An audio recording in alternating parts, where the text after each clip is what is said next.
Entremets, chronique de Mâchon, festival fin, regard sur la poésie contemporaine, espace ouvert au vagabondage. Aujourd'hui, Entremets s'intéresse à une démarche collective d'écriture et édition instantanée, un pavé, dans la littérature en évolution.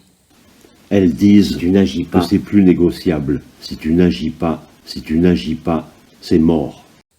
En mars dernier, Vincent Tholomé, en envie commune avec François Bon, propose à Écrire Tiers-Livre une expérience d'écriture à distance, soit en 2h30, avec des moyens informatiques simples, Zoom pour se parler, Framapad pour écrire dans un document partagé.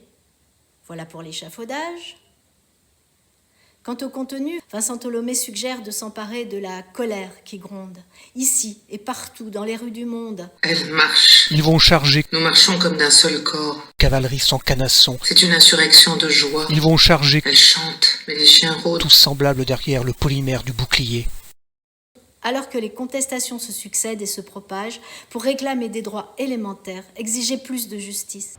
Elle préfère dire qu'elle en a marre, mais avec une robe du soir. Elle préfère chanter des chansons et qu'ils lui disent en passant « Mais elle est dingue !»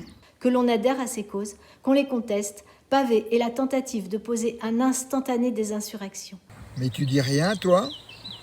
Pourtant, t'en as des choses à dire, hein? 30 personnes, un soir de février, s'emparent du protocole. T'en as des choses à dire, hein? Un temps pour l'écriture à soi, souvenir de l'actualité, avec un fil formel qui unira le tout. Puis vient la mise en ligne des textes de chacun et une lecture pour soi active et effervescente. Et là commence par association avec ce que les mots suggèrent, les ajouts, les greffes, un mot, un slogan, une phrase. Vincent Tholomé, dans la préface, a l'image drôle du grain de maïs, le texte d'origine et ce qu'il fait en nous, pop, comme des petites explosions de pop-corn qui ouvrent aux modifications. Elle est prise en étau. À sa droite, la ligne de front guerrière. Les femmes disent « Nous allons vous cuisiner un enfer ». Il est resté assis sur son banc, à regarder passer les gens. Usé, usé, usé. À sa gauche, le bloc dense des manifestants. Les revoilà, ils vont encore nous piétiner, nous écrabouiller, nous raplatir, nous laminer. Il a bien entendu l'appel de descendre. Marre, marre, marre. Dis-le, tous ceux qui débordent. Marre, marre, marre. En 2h30, 30 individus ont été partie prenante d'une alchimie où l'écriture d'un texte individuel transmute vers une écriture collective que Vincent Tholomé qualifie de virale pour aboutir à un texte collectif devenu quasi anonyme. Il est bien difficile d'attribuer tel passage à tel auteur ou autrice. On a même du mal soi-même à retrouver sa contribution. Elles caressent du bout des doigts les murs nus qu'elles vont habiller de leur colère. Elles ont pris des flambeaux. Elles osent la voir quand ils n'écoutent pas. Elles ont peint sur les murs. Ils étaient bleus. Elles deviennent une force contre une autre. Ils ont voulu les disperser. Elles voulaient aussi dire la honte. Elles ont crié comme les bêtes féroces. Ce rouge autour du cou, coquelicot, cerise sang, ce rouge, ça sentait le sang chaud. Elles le dansent.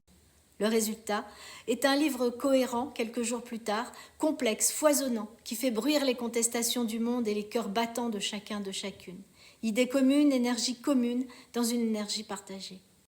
La prochaine fois, n'oublions pas la boîte de sparadrap, disent-elles. Où beaucoup reste à inventer, mais où beaucoup existe déjà. Un livre d'atelier de plus, me direz-vous? En aucun cas. Plutôt le rêve d'un monde qui va changer en mieux, ou même qui est le rêve même, puisqu'il est le changement de l'écrire aujourd'hui. Urgence ensemble, rage ensemble, fièvre ensemble. Au-delà de ce que ces images, de ce qu'elles racontent comme histoire, de ce que ça répète, de ce qui se remonte de l'oubli, parce que tu le savais déjà, tout ce que tu voyais pas avant. Ils ont appelé ça la révolution.